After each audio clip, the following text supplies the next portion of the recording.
The Hourglass of Opportunity.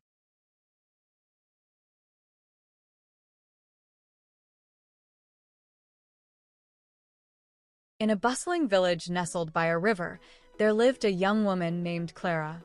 Clara was known for her love of plans and ambitions.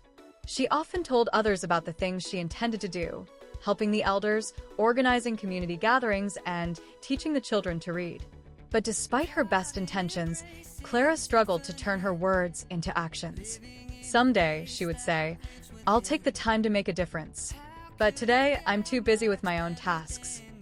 One sunny afternoon, as Clara sat sketching plans for a grand garden she hoped to plant someday, she heard the frail voice of Mrs. Harper, her elderly neighbor.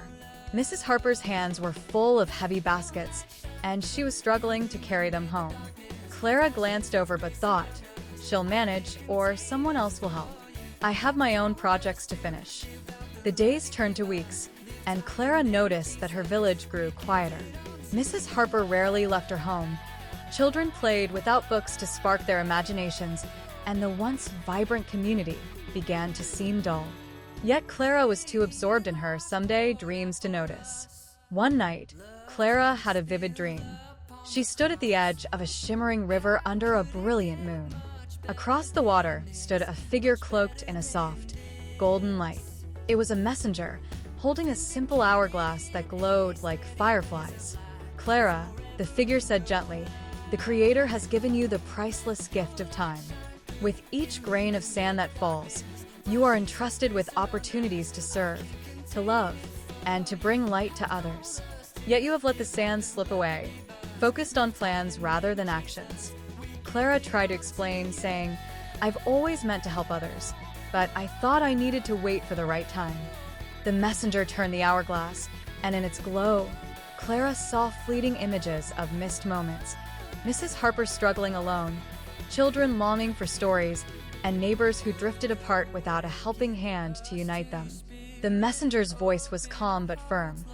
"The right time, Clara, is now. The sands of the hourglass flow only in one direction, and each grain is a chance you cannot reclaim." Clara awoke with a start, her heart racing. She knelt beside her bed and prayed fervently, asking for wisdom and courage to make every moment count. The next morning, Clara set aside her plans and got to work. She carried Mrs. Harper's baskets and sat with her for tea, listening to her stories. She gathered the village children to teach them to read, and she used her sketches to plant not just a garden, but a community space where all could gather and connect. Over time, Clara's life transformed. The village buzzed with laughter and friendship, and Clara's heart overflowed with joy. She realized that in serving others and acting on her intentions, she had discovered the true meaning of her days. This story reminds us that today is the day to act on the good we envision. As Psalm 90 verse 12 teaches, "Teach us to number our days, that we may gain a heart of wisdom." Time is fleeting, but every moment is an opportunity to shine God's light into the world.